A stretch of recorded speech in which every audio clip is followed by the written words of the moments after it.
Welcome to Season 2 of the Pull Hook Golf Podcast. Here's your hosts, Matt Cook and Bobby Brown.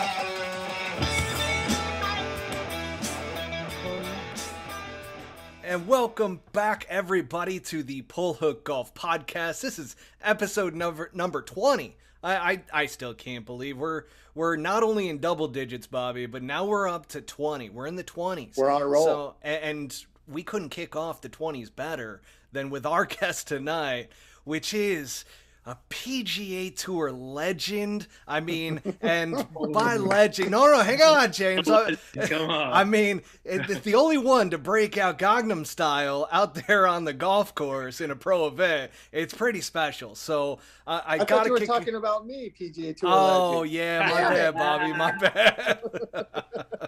But Bobby, why don't you give a full introduction Yes. to our special guest here tonight? Okay, I don't want to break anybody's heart out here, but this guy's probably my favorite guy on the PGA Tour. It's true. He has been for a long time. He's just that guy. You know, he is. Jimmy, you're happy all the time, man. Look at him. He's got a smile on his face. He's always talking. He says hello to everybody. Just straight class. I'm going to get little hats off to your parents. They must have done a good job, man. But Jimmy, thanks for making some time for us. I know it's a busy week for you. You got a little time. You're probably out there late and grinding as you do usually on a Tuesday afternoon. Stellar showing last week, buddy. And man, just a pleasure to have you. One of my best buddies out there. I'm super jacked Mr. up. James Hunt. Looking forward to it. Thanks for the invite. Yeah, looking forward to talking about some of these interesting topics you have.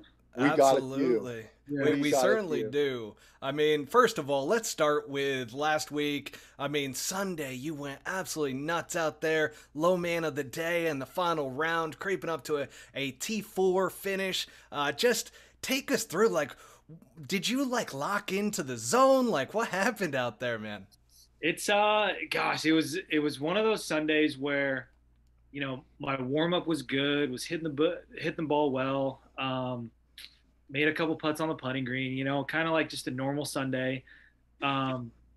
It's weird. Like I've had rounds where I've started off very well and I don't finish them well. And I've also had rounds where, you know, you start off bogeying maybe 2 out of the first 3 and you make the turn at a couple under and all of a sudden you're 6 or 7 under. So I've had rounds like that too. So it was hard for me to kind of feel it out. It was blowing, 25 miles per hour, 30? Almost 30. Yeah, almost 30. Yeah, you got the wind expert right there in Bobby. Yeah, So. Well, I mean, it was blowing really good, and to start off birding the first hole, number 1, right? So that was a good start, and then hole 2 is like, you know, dogleg right par 4 over water. Water comes into play on your first shot. Water comes into play on your second shot. The pin was tucked to the left. I mean, wind off the left. Wind tough. pumping off the left. Wind was pumping off the left. Not my too. favorite wind condition there, and so to be able to hit 2 really good shots and to get out on the green, give myself another birdie look, to me is like that was a huge momentum boost, and I'm hitting the ball exactly where I'm looking, and then from there just kind of carried the momentum forward. And you know, I tend to just play golf, but that certain day I felt like more of a match play between me and Danny Willett. You know, he was playing well, made the turn at maybe even or maybe 1 under, but he birdied 9, 10, 11, 12. Wow. Hard 13, birdied 14. And so I'm like, this dude's on fire, right? So I'm feeding off of him. He's feeding off of me. And then, you know, make the turn, made a couple birdies, chipped in for eagle from like 70 yards on 12, and from there everything just kind of fell into place. Was hitting all the right shots, and then parred the last 2 holes, which Bobby, you know, were like straight into the wind.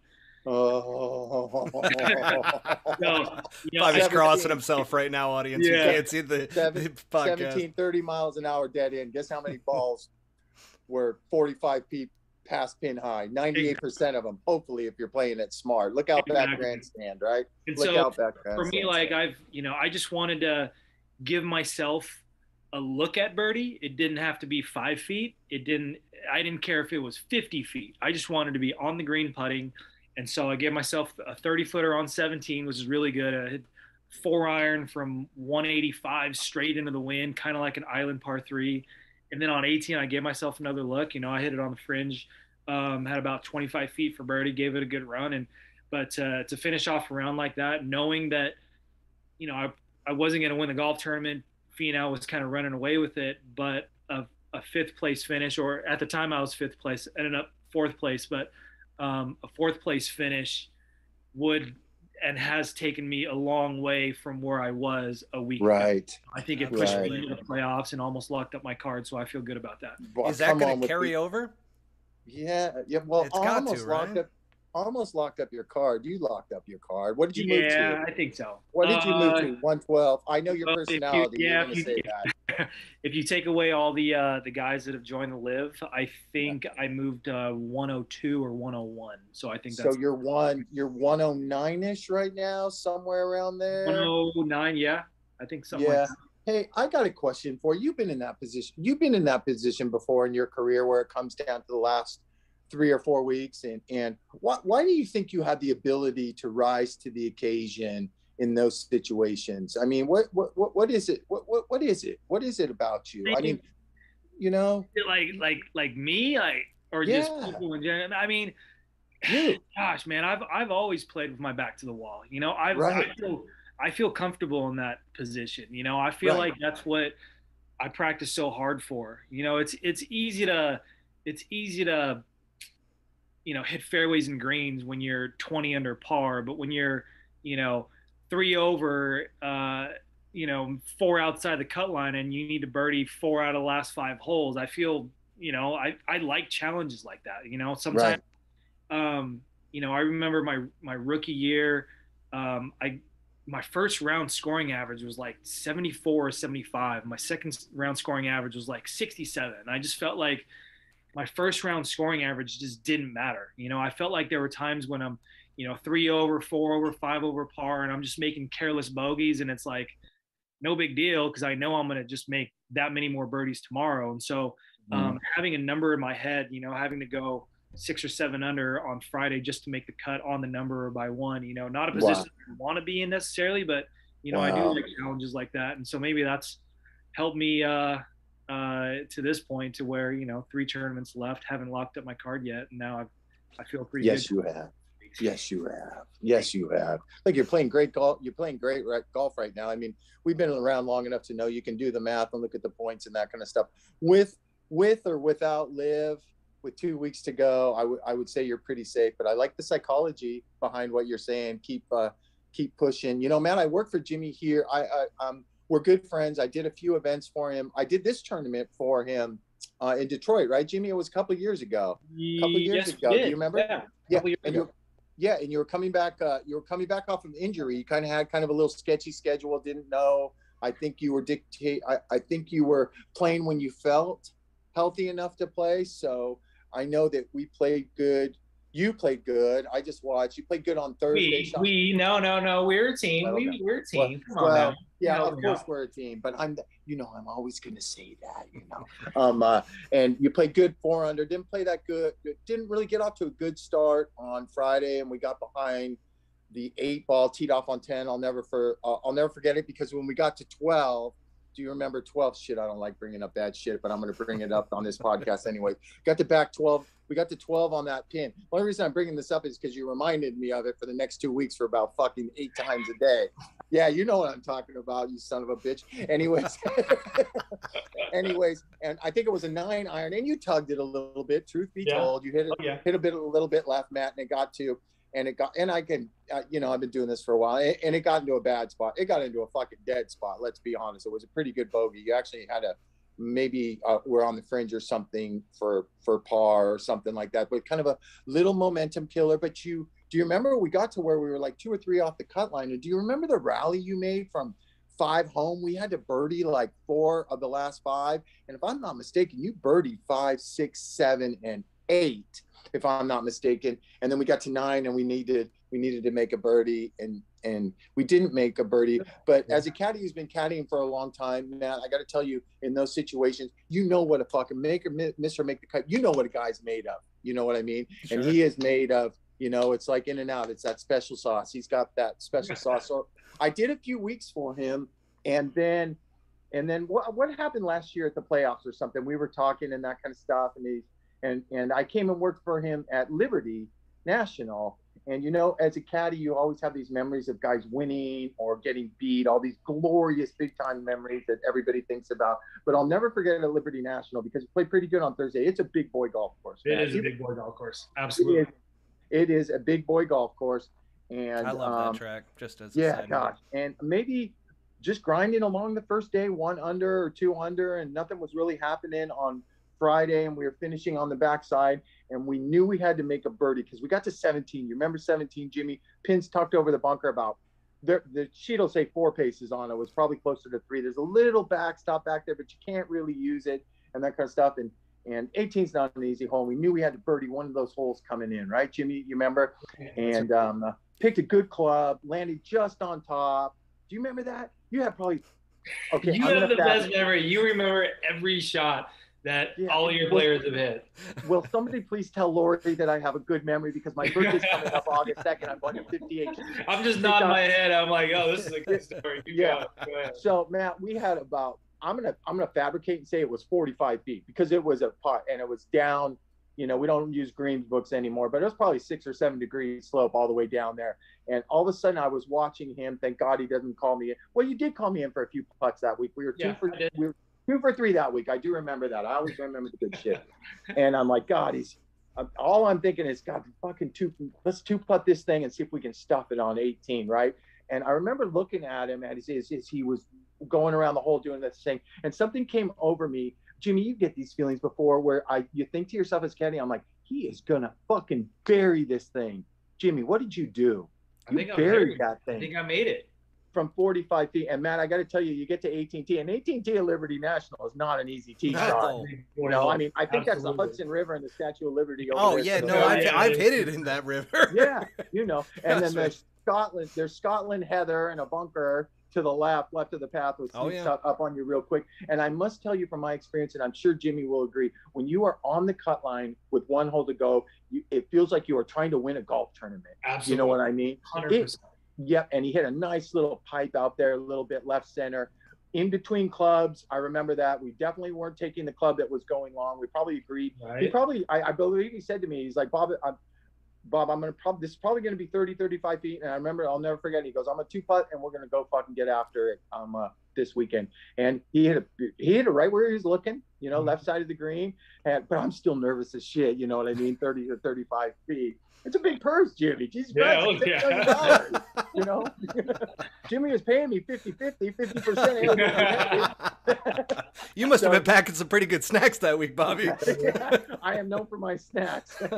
I am known for my snacks and my hydration. That's my big thing. So, and he cozy one up there for 2-footer. But even on a 2-footer, when you're trying to make, I think I called you in on that 2-footer. Yeah, you did.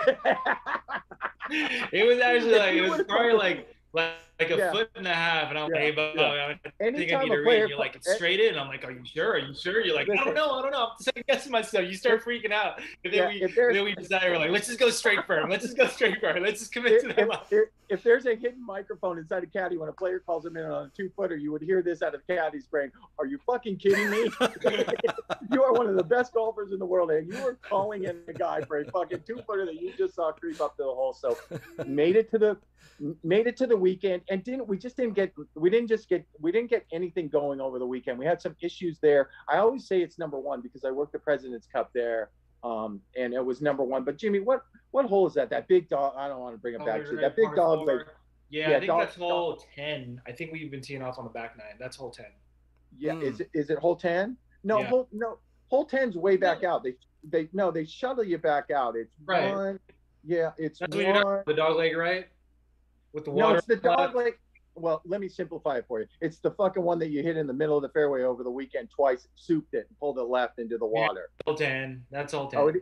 Oh, that is hole 10. And then we ended up taking a drop all the way on the other side, and then ended up having 3-wood in. Oh, you got your holes. I don't remember that. No, you got your holes wrong. Anyways, I remember.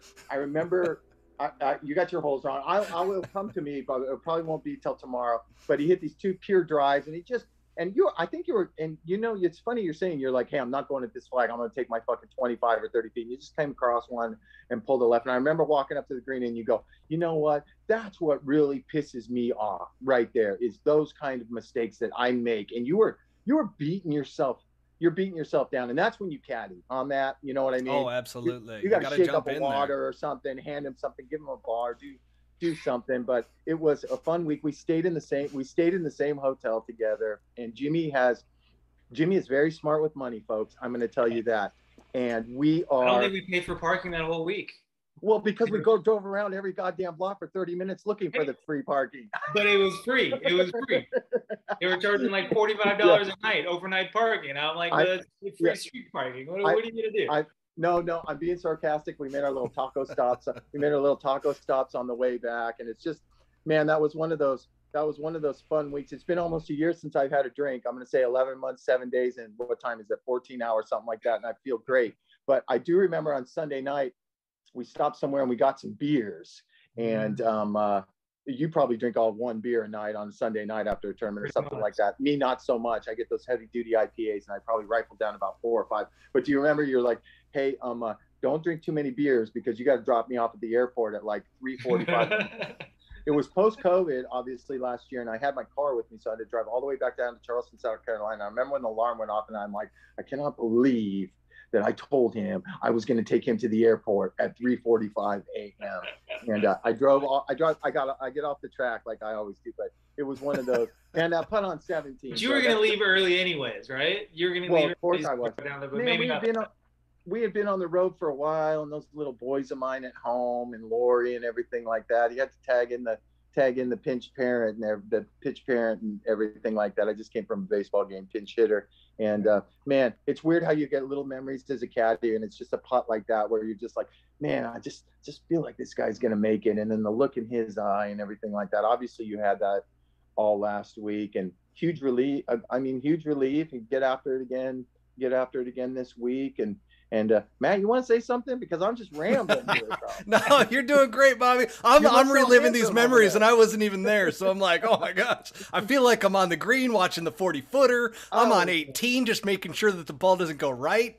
Like it was. I'll tell you what. So last week was a good week. After the golf tournament, we were kind of seeing what the number was going to be for people to actually lock up their cards. From now it's like people that have locked up a playoff berth, like it's just physically not possible for a number one guy to fall outside of the playoff number, right? So everyone's kind of trying to find out what those numbers are. And I feel like after last week, Bobby, that, a lot of the guys say that we're locked in for the playoffs, but there's different calibers of players, right? Obviously, the top guys in the world expect to make the playoffs every single year, and they're actually trying to win the FedEx Cup playoffs, right? And then there's guys that, such as myself, not having a great year. I've been to the top. Top for me was 52 in the world, played in all the majors, won golf tournaments, but right now I'm just kind of in a no man's land, right? Like just kind of good enough to compete some weeks, and then other weeks just nowhere close. And so for me, like, this has just been a big struggle for me. And for me to even make the playoffs, I feel like is a huge goal that I've accomplished, something that, you can't win the FedEx Cup playoffs if you don't qualify for the FedEx Cup playoffs, right? And so for me, I was talking to Peter Malnati last week, and, his number one first goal is to make the playoffs at the end of the season. And that means he has full status for the following year. He can pick a schedule. He has multiple opportunities to compete and win a golf tournament, right? If you fall outside the FedEx Cup playoffs, what happens? You don't get qualified. You don't get full exempt status. You don't get qualified to certain golf tournaments. Now you can't really pick and choose your schedule. You're going to Puerto Rico and Bermuda and, the Bahamas instead of going to, Wells Fargo in the big tournaments. And so that's kind of the big thing that a lot of people may or may not understand, is that just making it to the playoffs is a really big deal, not only for me to compete and to be able to compete for the FedEx Cup, but to also, the meaning of it is earning full exempt status for next season.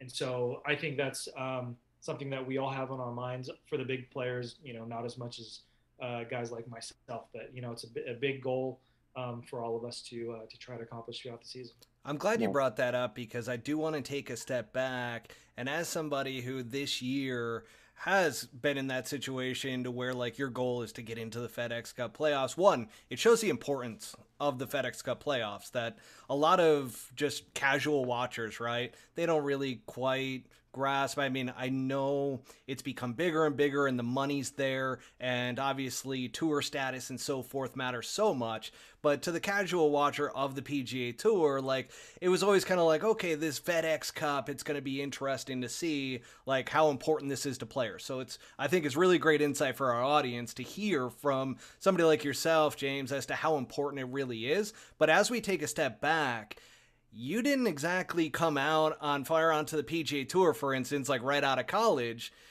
There's some stories and so forth. I did a little bit of research ahead of time, and it's like you were in advertising while you were trying to supplement your playing career. You were working different jobs. Take us through what your path was like. We've done this with a lot of caddies, and it's been pretty interesting to see that, we all know of the Tiger Woods, right? He comes right out of Stanford after a year and comes right on to tour. He's got Nike sponsorship deals and everything, but that's not the case for a lot of the guys that are out on the PGA Tour now. So give us a little bit of history and background as to how your journey really went from playing at Cal and then onto the PGA Tour.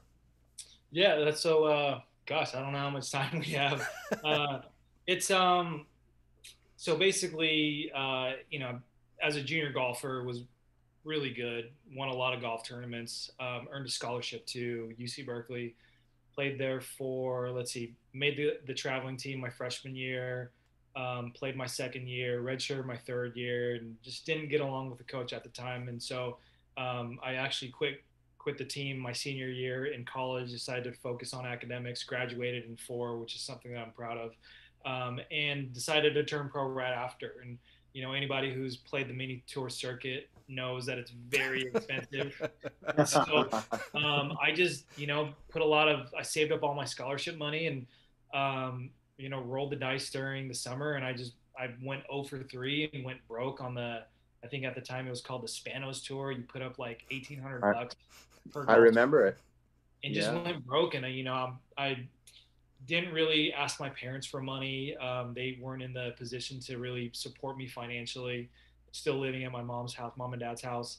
And so I just kind of trying to find my way. At the time I was still partying with the boys, from college and just trying to find my way through the world, the craziness. And, I just didn't really I didn't have any direction really.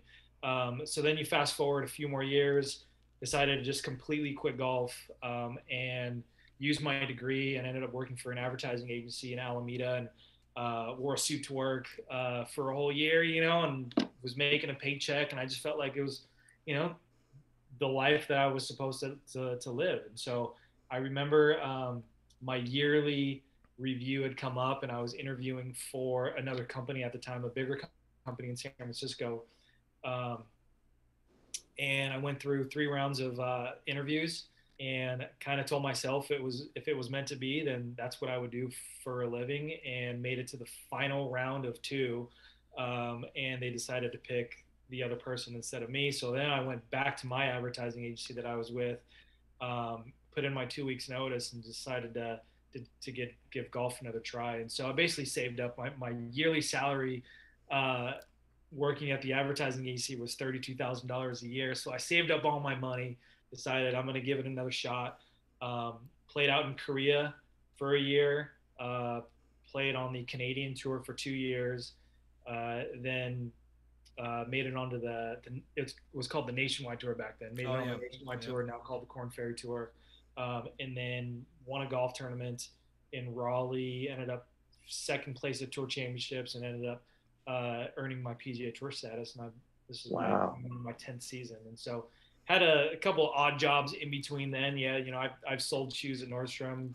I got my real estate license, and worked for a mortgage broker, and I just did all sorts of things to try to make some money and trying to find my way. Just trying to survive like everybody else. But this game just keeps pulling you back in. I don't know what it is. It really does, man. You I know, gotta tell you, like, as I've been through a similar experience, except I never made it. So congratulations on that. It's I've got sweaty palms over here because I'm listening to it. I'm like, I went into finance and I was making 32.5 my first year, and similar thing. I'm like, well, I better save up my money. And after a couple years, I was like, I quit and I went back out, tried to do it again, and was playing on out here in Arizona on the Pepsi tour, the mini tour. Like there were so many like pop-ups here and there, but man, it's such a cool thing to hear somebody that actually made it and went through that. Now, I didn't go over to play on any of the tours internationally. I probably should have, but I had a buddy who played on the nationwide tour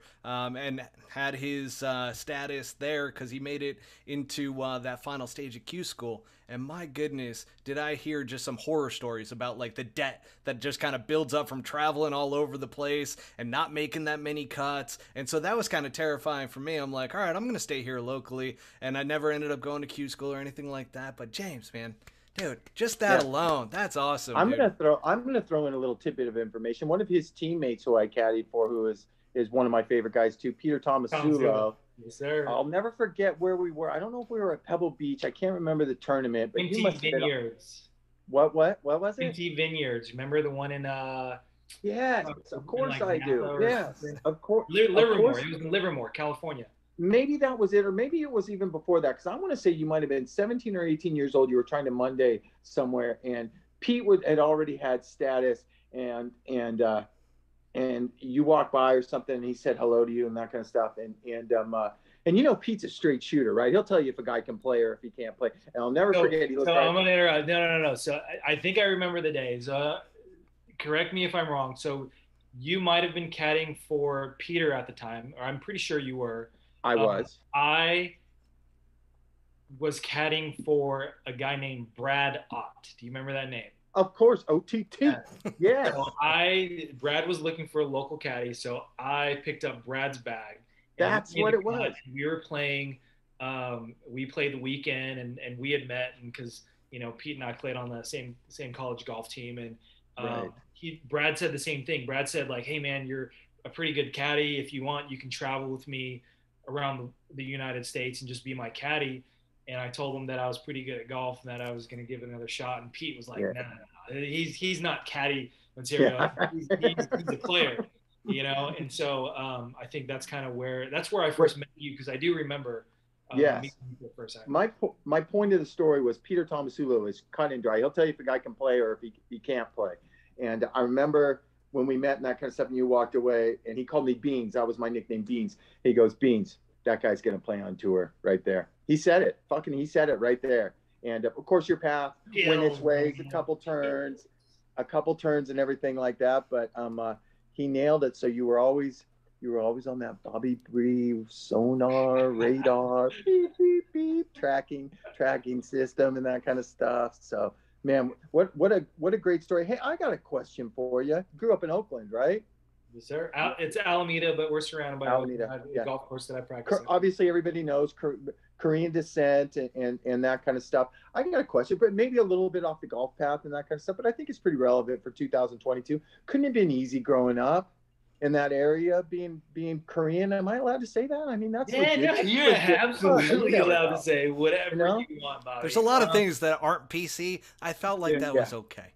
So the golf course. So my dad, he leased a driving range in Oakland, and so that's that was his business growing up. So every day after school, I would go help out, pick golf balls, drive a little cart, picking up golf balls, and we would hand pick all the way to about 9 o'clock. Go home, do homework, wouldn't go to bed till like 10:30, 11 o'clock. Right. Every day, and so, but the golf course was in Oakland, and it's predominantly black, predominantly minority. And so for us, I didn't know any better. I just thought that that's what the world was made up of, a lot of minority and colored and black people, Asian people, a lot of Filipinos, Chinese, I'm Korean. You just had a whole mix of people growing up, and I didn't know any better. And so, it's a little different than where I live now in Scottsdale. It's just, you know, Yeah. but you know, growing up, yeah, there was absolutely a lot of racism, Really. and a lot of the stuff that, you know, there were. It was a little rough in Oakland on the golf course. Let's just say that. Right. It's not. Yeah. I didn't grow up on a country club. It was a public golf course. You know, gosh, I don't know if I can say this, but there were, you know, back in the '80s. So I'm 40 years old. So right. So I was born in '81, but I've been going to the driving range ever since I was 4. So back in the '80s and '90s, like there were legit pimps that would come to the golf course, you know, with like their suit and their cane, and they would just hang out on the golf course all day long. And like that's kind of the people that I grew up with. Really? You know, people like just smoking cigars and just like pimps talking about what they did on the weekend, and they're just happen to be really good golfers too. And I'm like, I want to be that guy growing up. You know, that guy's really cool, you know, with like the lime green suit, you know, sure. with like the hat, the big Bill hat. And I'm like, damn, that guy's cool. So I mean, that's just the type of people that I grew up with. But good. Awesome. Like moving, but moving forward, right? Like to be honest with you, like I've never growing up in that environment. I'd never met a PGA Tour pro. Mm-hmm. I never met a pro that was even, you know, a Class A pro. You know, all the pros that I knew were teaching pros that you just basically say, hey, I'm a teacher. I'm going to charge you $90 for a lesson, right? Yeah. But there was never like a tour pro that played either on the Byron Nelson Tour or the PGA Tour, or even played a couple years on, you know, on the big circuit. So there, for me, there was nobody to look up to. I just felt like growing up in that situation, in that environment, that it was unattainable, right? Because if no one in the many generations that have come before me, if no one's ever done it before, why would I be the first? Let's be honest, right? True. Yeah. So for me, like, I didn't know the type of responsibility that I had in the future, going back to where I grew up, and now kids can look up to me and Tom Masulo and some of the golfers and saying, hey, look, people from this environment are successful and can be successful on the PGA Tour. And so, you know, I just, ever since then, you know, probably my teens, after college, definitely after college, I just felt like there was more responsibility for me to be a good role model to the people to the kids, the younger generations that's looking up to me, that are growing up in that same environment that I grew up in. And so that's why I don't drink, I don't smoke, I don't get myself in trouble. I sleep early, I read books. Sorry, kids. Yeah. Gluten-free bread. Gluten-free, there you go. You know, I just try to do things the right way, because I know that there are kids out there that are looking up to me and trying to follow in my footsteps, and I just don't want to give them a bad idea. How cool is that? I mean, that is so cool. The origin story. I didn't know all that. Gosh, I really wanted to be a pimp growing up. Let's be honest, man. Those guys were cool. I mean, they had cool clothes, right? They're very bright. They're like velour. They were fresh. Yeah, they were. Awesome. Matt, I want to take over on our next topic. I want to intro. I want to intro the next topic. Jimmy, a decade on the PGA Tour. A lot of caddies in and out of your life, for sure. A lot, right? A lot. What do you know? Well, I guess, what's the question? What do you look for? What do you look for when you hire a caddy? What's the basics? You know, that's a loaded question. That's a loaded question. Super loaded. Well, for sure. But this season is going down that avenue predominantly. You know what I mean? We're talking about the caddy life, and we've had a few caddies on, and you know, what do they look for in a player? What's it like when something's coming to an end? Can you feel it? And you know, and we just want the player side. Yeah, we want your side. What you looking for? So that's this could take a while. Gosh, it might take a long time. So I've had, gosh, in my career, over under 25. I would say, caddies. Oh, dude, way over. I was thinking like 50. Honestly, I was thinking like 50. I think I had one season. I had 14 caddies in one season on the PGA Tour once. So I had to send all those 1099s out. And so it's just, yeah. My tax guy's like, hey, that's a lot of independent contractors there. Hey, I know we're not talking and everything, but can I get your address? I got yeah. So, gosh, so I don't even know where to start. Finding a caddy, I go to a guy that knows all the caddies like yourself, Bobby, and I would say, hey, Bobby, what you got for me? Like, I'm looking for a caddy, put the word out there. Yeah.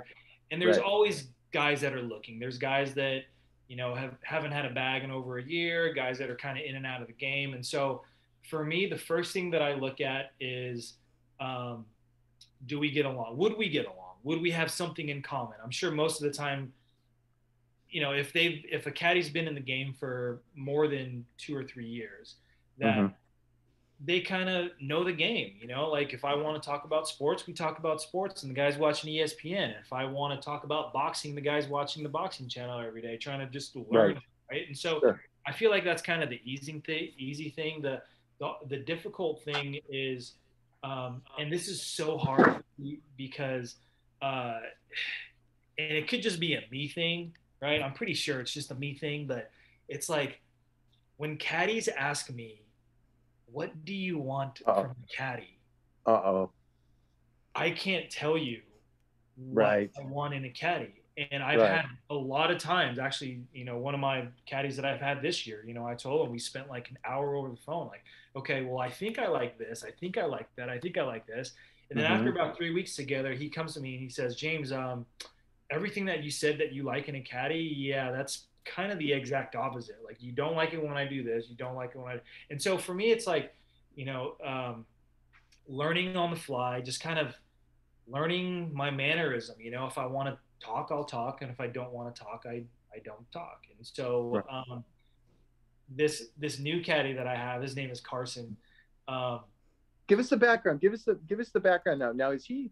I asked you this the other day. You picked him up. He's a local caddy at a tournament. You played good. The vibes were good. That kind of stuff. I guess you're pretty much taking command of your whole game and your decision making and that kind of stuff, which is probably a good thing for a guy like you. Honestly, at this stage of the game, I mean, you're a decade on tour and all your other stories and playing and everything like that. You've seen every shot. You know every shot. Right. You know what needs. And so the thing that I really like about him is that I don't have to break him down and rebuild. And so what I mean by that is there have been caddies this year and last year that, they start caddying and I say, hey, I can't, and, this is starting to bug me. Instead of doing this, can you do that? And a lot of the times they would say, oh, that's what my previous boss wanted me to do. And old habits are hard to break. And so I would have to tell them multiple times, hey, can you not do this? Can you not do this? Can you not do this? And after about 4 or 5 weeks, I'm telling him not to do the same exact thing that I told him not to do 5 weeks ago. It just kind of gets to me and like, and then they apologize. Sorry, old habits. Wait, stop for a second. Like, I'm not going to mention any names. I'm not talking about you, Bobby. It's not you. Well, don't worry. I know you're not talking about me. And we're not going to mention any names. But would you be referencing like a caddy you've had in the last few years that, like, if you made a bogey, he starts munching on some Cheetos or some chips or something like that? You remember that story? I remember that story. You remember Seems like there's some dirt there, Bobby. Yeah, there's dirt there. But you remember calling me and you're like, can you believe it? I was like, it might have been somebody I helped link you up and that kind of stuff. It was a good caddy, and he is. The thing is that they're all good caddies. They're all good caddies in their own way. But for me, like, there's certain things that I look for, as far as like, does a caddy care that we're one inside or one outside the cut line? Like, is there a sense of urgency? Is there like, are they in the game with me? You know what I mean? Or are they just carrying the bag, eating their goldfish, and just being there, right? And so, getting that paycheck. Yeah, it's like so. And so, this new caddy, right? So his name is Carson Tilley, right? I got him in San Antonio. He's a local caddy.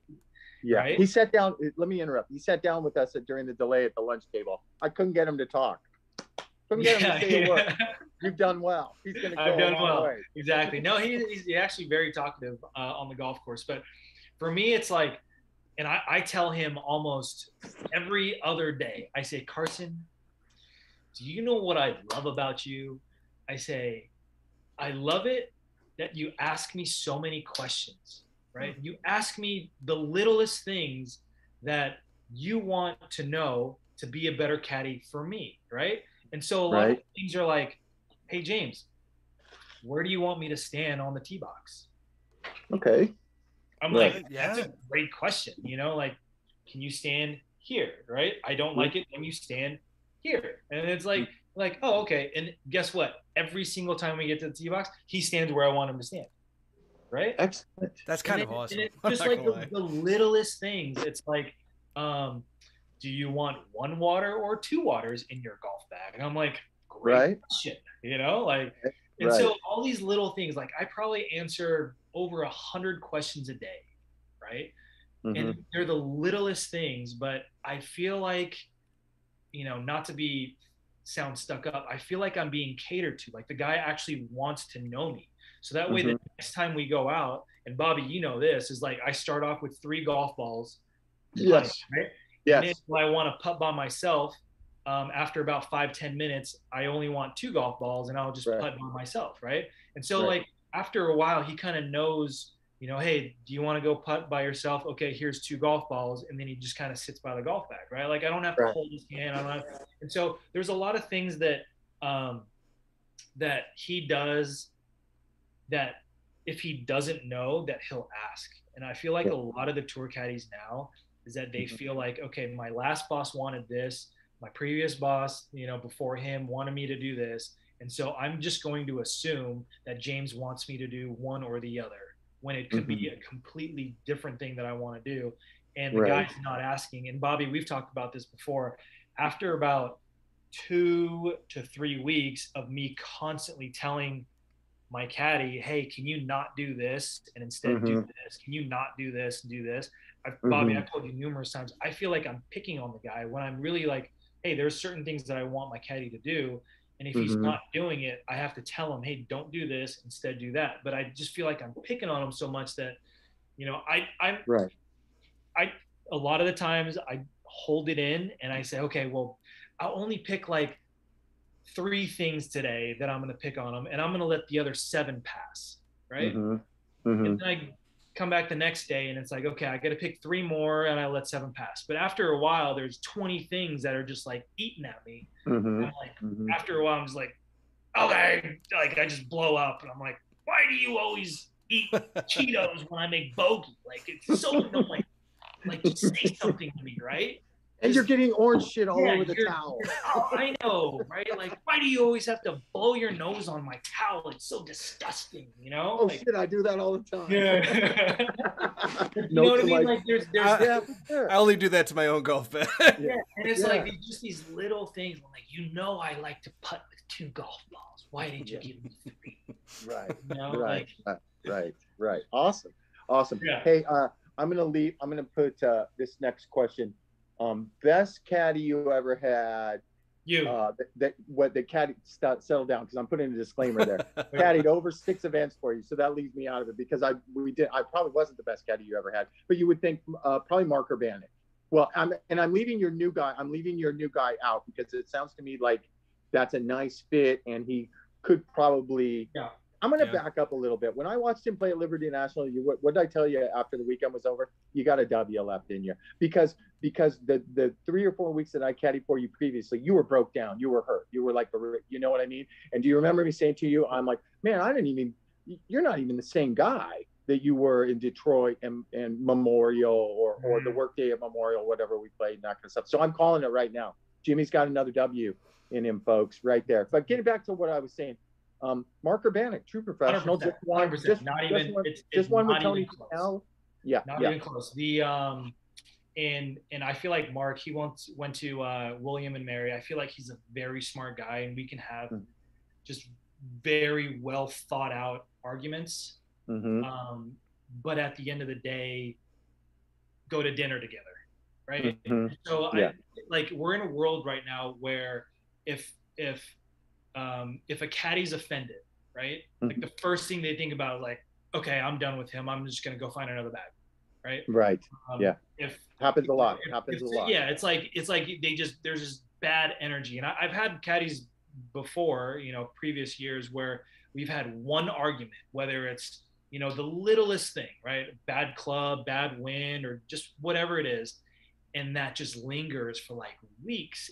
Wow. And either I can't get over it or he can't get over it, or it just changes the whole dynamic of the relationship. And all of a sudden we grow apart, and then we're not talking to each other, and then we have to go our separate ways.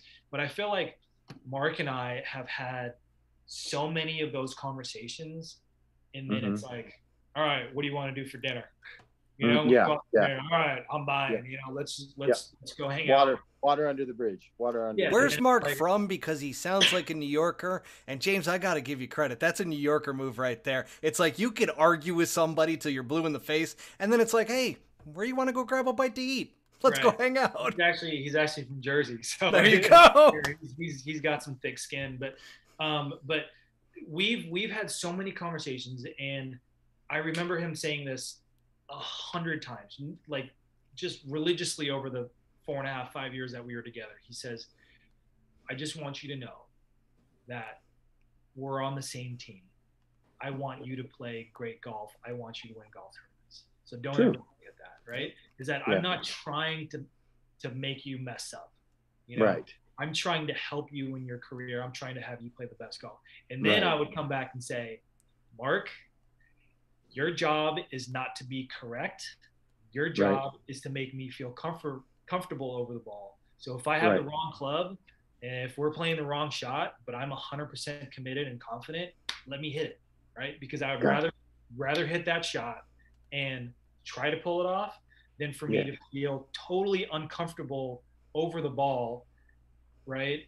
Because a club that he wants to hit, not me, right? And so like we've had like commitment. Exactly. We've had so many conversations like that, whether it's the wrong wind, and it's like, well, playing devil's advocate. It's like, well, if we miss it right, it's making bogey. If we miss the left, we're making double. So I'd rather make bogey than double. And it's like, we can go on and on, but he's by far one of the best. He's every word that he says is well thought out to where it makes you feel comfortable over, what he's saying. I was watching him close the deal with Tony Finau last week, and how they were picking numbers and how they were picking targets was that ultimately he would hint at, and I love it when he does it, would hint at what he wants you to do, but ultimately you're the one that's making the decision. And he would be like, yes, I love it, 100%. That's exactly what I was thinking.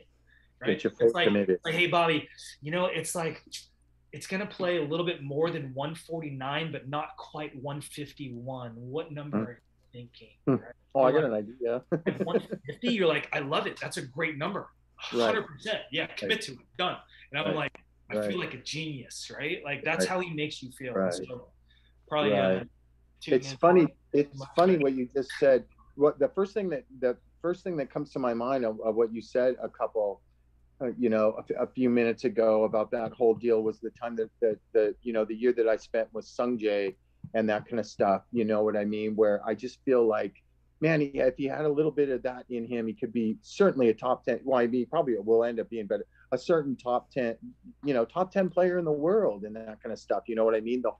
To embrace the whole, hey, instead of being so confrontational, hey, we're on the same team. You know what I mean? I would never do anything to try and, hurt your game, that kind of stuff. I mean, in parentheses, for Christ's sake, I'm pulling for you harder than anybody is pulling for you and that kind of stuff. And it just occurred to me that with my good times with him and my struggles with him was the communication, the language breakdown and that kind of stuff is a big thing. And it never really occurred to me during those good/bad times with him that, that if he could just understand what a guy was saying, or when a guy was trying to loosen up the mood or the enthusiasm for a caddy on a club and a number and that kind of stuff, way off path and everything like that. Hey, you've had to fire a lot of caddies before. Yeah.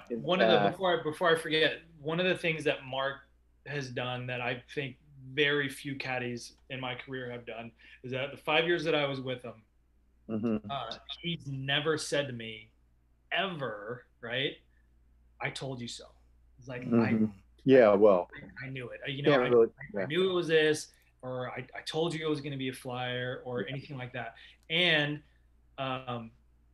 every time, and there are multiple times, and I feel like there are multiple times that when he's right, it was like, hey, I think it's the 7 instead of the 6 iron, right? And I would hit the 6 iron over the green, and I'm like, you're you're so right. What was I thinking? Of course it's a 6-7 iron. What am I thinking? Trying to go for this flag with the 6 irons.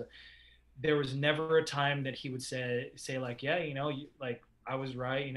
It would always be something positive, right? He would always follow it up with like, it's okay, man. Like your short game is really good. Has been really good this week. Like, wow. let's impressive. Now, yeah. Like just little things like that. Sure. That would just keep the round going, right? Like I'm with the guy for 28 weeks out of the year for almost 5 years straight. Like you think that we would get sick of each other, and we have gotten a lot of arguments in the middle, but ultimately, he was a guy that I enjoyed being around. We had so much fun together, just goofing off, but then knowing when to be serious and try to win a golf tournament. All right, time out for a second, because I gotta ask, because I bet you our audience is sitting listening to all of this, knowing that Bobby caddied for you, James, and who broke up with who? Like, how did that end between the two of you? Can I go first? I'm gonna go first, Jimmy. Because our audience has to be like dying on this one. I'm going first. Okay, well, first of all, I don't know what our first 3-week deal was. I don't even remember. I can't really remember, but I'm going to just tell you he was injured. So there was never a flat schedule or anything like that.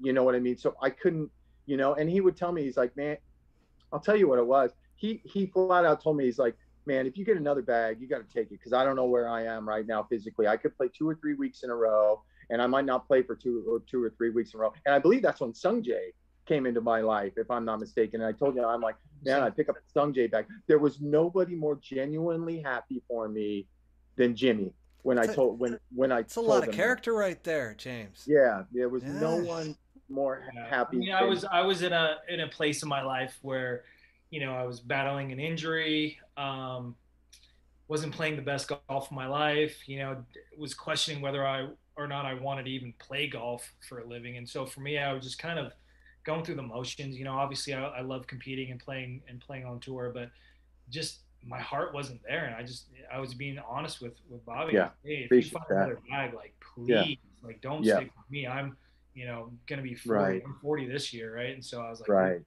you got some 20-year-old kid that can hit it. Well, he's good. Straight. Yeah. He's 20. I mean, go ahead and get it. And classy. Get that bag. Wow, so, that is classy. And to be 100% honest, I was extremely happy for you. I know you were. Yeah, I know you were, buddy. I know you were. The second time around when I worked for him at Liberty, it was funny, but I didn't quite make it a year with Sungjae for a lot of reasons, and that's probably a whole another episode. You've shared a little bit on previous episodes, but yeah, we understand. He's a tough bag. Bottom line, good kid, great kid, raised well, but for 5 hours of the day, you know what I mean? Borderline psychopath if he's not playing good. So I don't know how, he wouldn't understand what I said anyway. So, so what did I do after that? I know what I did after that. Okay. I'm one of 100 people that's going to say I'm a huge Rory Sabatini fan. I mean, he's a different guy and that kind of stuff, but my God, the guy's been a world-class player, and he still is, even though he's struggling this year with injuries and that kind of stuff. He's a world-class player. He's got all the shots. He's got all the experience and that kind of stuff. And I came in and I did a few events for him. He missed the cut. I'll never forget. He missed the cut. The first 2 should have made the cut easy. I mean, I have reasons why I think he misses the cut, is because he also is a psychopath when things aren't going good. And, and I'd say that too. So when we played practice round with him today, and we were reminiscing about that, but then we swung into Wyndham, and all of a sudden I saw Rory Sabatini, and I think we started Sunday at Wyndham last year, and he was jonesing. He didn't want to burn his lifetime money. He was jonesing to make the playoffs. And I think we started the day 2 off the lead or something like that. He was just playing okay and that kind of stuff. He ended up finishing 6th or 7th. It wasn't enough to move him into the top 125.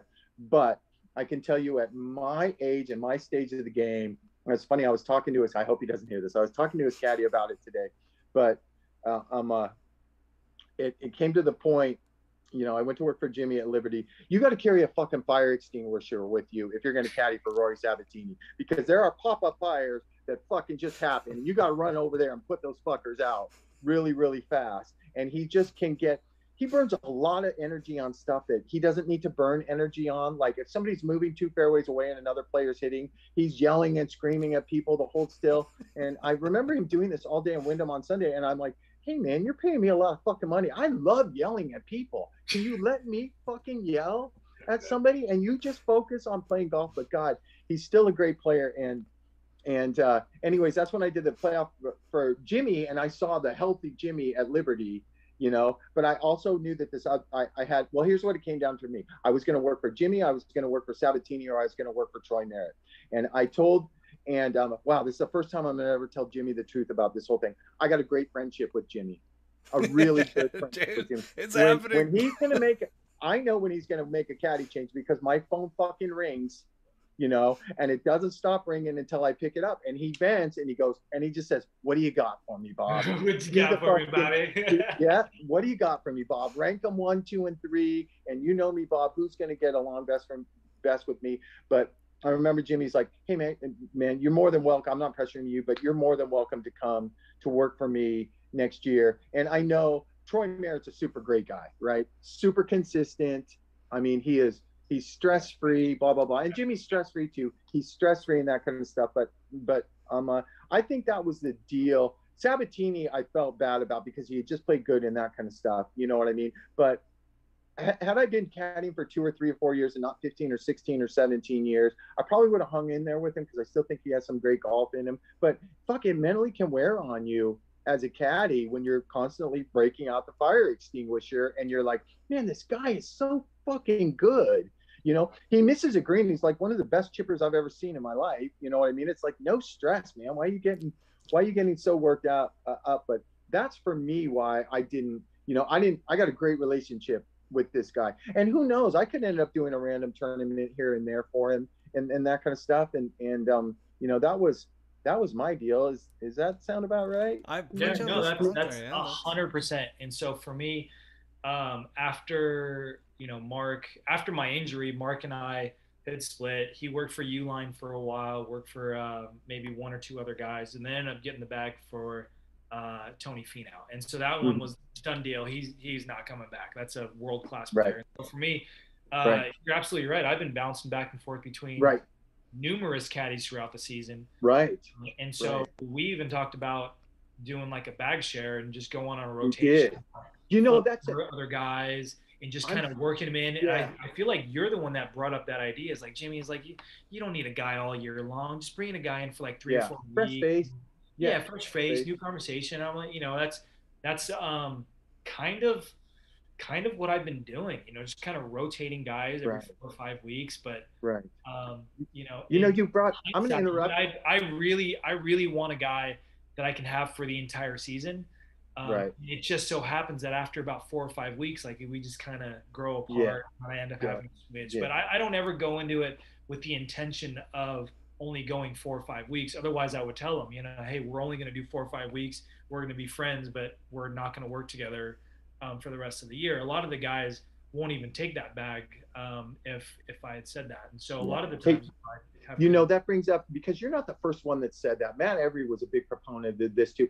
It's too bad, because it would be unique and it would probably be kind of cool if you could get 2 caddies and 2 players to agree to you know, you get a fresh face every 3 or 4 weeks. You would have to work it out with the other caddy or the players or something like that. Like, hey man, you know what I mean, splitting money or whatever. If you just work for a guy for 3 weeks and all of a sudden you hand it off to caddy B and that kind of stuff, and the guy goes Yahtzee and wins, it probably would never ever happen out here. But it's something that I think about and would be super unique and that kind of stuff. I'm going to bring up a topic.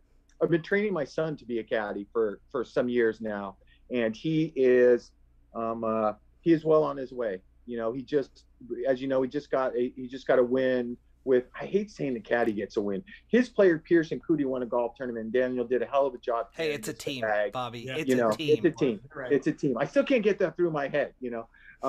And so Jimmy was, so my son had come out with Austin Smotherman. He was maybe got the last card or something like that. Had a really good a decent ball, a really good West Coast, and it shuffled up from like 50 to 30, right? That's a pretty big fucking move, shuffling up as a rookie. Huge move.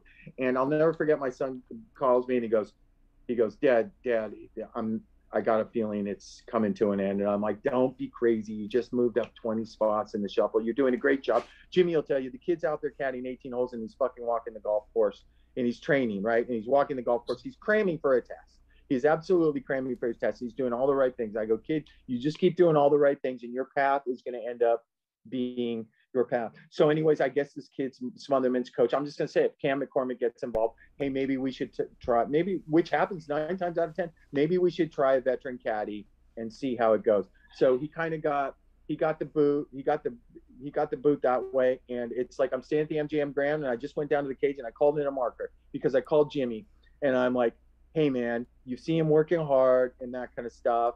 And Jimmy was at Woods End with whoever was caddying for him and that kind of stuff. And Jimmy didn't even, he's like, let me think about it for one night. Call me back. He's like, let's go, man. I'm fired up. I got a young kid. I got a fresh face. He's enthusiastic. He's hungry. He's fucking like you. He's happy all the time. And Jimmy brought him in for a few weeks. Didn't last more than a few weeks. And I'm going to preface this by saying, when you get a guy like Dan, because Daniel's super successful, he's like the caddy on the Korn Ferry Tour, right? For Jesus Christ, the kid's won more golf tournaments the last 10 years than I have. It's not even close. So it doesn't matter what tour you're on. When you get that experience under pressure, you are just building to be able to handle that in a bigger stage. So what I'm saying is the tendency for a Korn Ferry Tour caddy like my son, who knows the golf courses like the back of his hand, and he gets a young player fresh out of college, he can lead that player around for a year, which is what a veteran caddy can also do on the PGA Tour for a rookie caddy.